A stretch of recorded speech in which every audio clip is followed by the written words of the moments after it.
His Excellency Yitzhak Rabin, Prime Minister of Israel.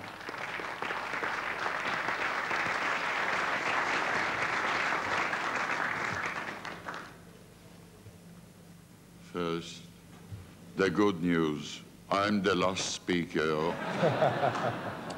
ראש הממשלה פותח בבדיחה. Before, of course, the closing remarks by the President. The President of the United States, King Hussein, President Mubarak, Chairman Arafat, Prime Ministers, Foreign Ministers, distinguished members of the two houses of the Congress, ladies and gentlemen, now, after a long series of formal, festive statements, take a look at this stage. The King of Jordan, the President of Egypt, Chairman Arafat, and us, the Prime Minister and the Foreign Minister of Israel, on one platform with the President of the United States. Please, take a good, hard look. The sight you see before you at this moment was impossible, was unthinkable just 2 years ago. Only poets dreamt of it, and to our great pain, soldiers and civilians went to their death to make this moment possible. Here we stand before you, men who fate and history have sent on a mission of peace to end once and for all 100 years of bloodshed. Our dream is also your dream. King Hussein, President Mubarak, Chairman Arafat, all the others, and above, assisting us, President Bill Clinton, a president who is working in the service of peace. We all love the same children, weep the same tears, hate the same enmity, and pray for reconciliation. Peace has no borders. Yes, I know. Our speeches are already repeating themselves. Perhaps this picture has already become routine. The handshakes no longer set your pulse racing. Your loving hearts no longer pound with emotion as they did then. We have begun with emotion as they did then. We have begun to get used to each other. We are like old acquaintances. We can tell about Arafat's quirks. He and his friend can tell you all about ours. We have matured in the 2 years since we first shook hands here. The handshake that was the sign and symbol of the start of reconciliation. Today, we are more sober. We are gladdened by the potential for reconciliation, but we are also worried of the dangers that lurk on every side. The enemies of yesterday share a common enemy of today and in the future. The terrorism that sows death in our homes and on the buses that ply the streets. The sounds of celebration here cannot drown out the cries of innocent citizens who travel those buses to their death. and your eyes shining here cannot erase the single, cannot erase for a single moment of the sight of the lifeless eyes of the students who were going to their classes and housewives who were on their way to market when hatred struck them down. We are pained by their death and remember them with love. I want to say to you, Chairman Arafat, the leader of the Palestinians, together, we should not let the land flowing, the land that flowing with milk and honey become a land flowing with blood and tears. Don't let it happen. If all the partners to the peacemaking do not unite against the evil angels of death by terrorism, all that will remain of this ceremony are color snapshots, empty mementos. Rivers of hatred will overflow again and swamp the Middle East. We, gentlemen, will not permit terrorism to defeat peace. We will not allow it. If we don't have partners in this bitter, difficult war, we will fight it alone. We know how to fight, and we know how to win.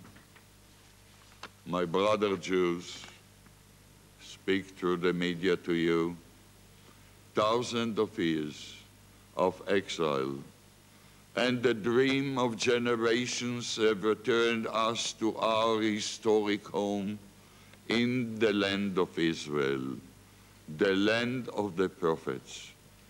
Each on every vineyard, every field, every olive tree, every flower is the deep imprint of the Jewish history, of the book of the books that we have bequeathed to the entire world, of the values of morality and of justice.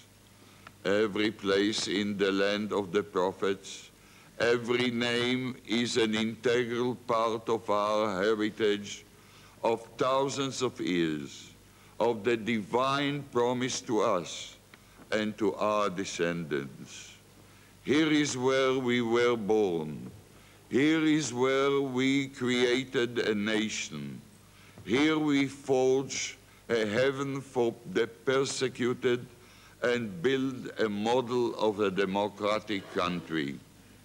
But we are not alone here on this soil, in this land.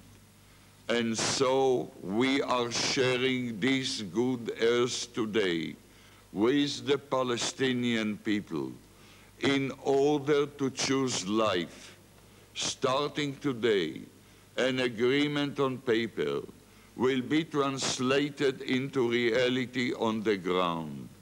We are not retreating. We are not leaving. We are yielding, and we are doing so for the sake of peace. Our neighbors, the Palestinian people, we who have seen you in your difficulties, we saw you for generations. We who have killed and have been killed are walking beside you now toward a common future, and we want you as a good neighbors. Ladies and gentlemen, this week, the Jewish people in its thousands of places of dispersion has marked a new year, and in their holiday prayers, Jews everywhere are saying, בספר חיים ברכה ושלום ופרנסה טובה, גזרות טובות, ישועות ונחמות, נזכר וניכתב לפניך, אנחנו וכל עמך בית ישראל, לחיים טובים ולשלום. May we, I'm translating it to the best of my capability, may we be remembered and inscribed before you in the book of life and of blessing and peace and prosperity, of deliverance and comfort and opportunity, we and all your people, the house of Israel, for a good life and peace. These are my wishes to all the Jewish people.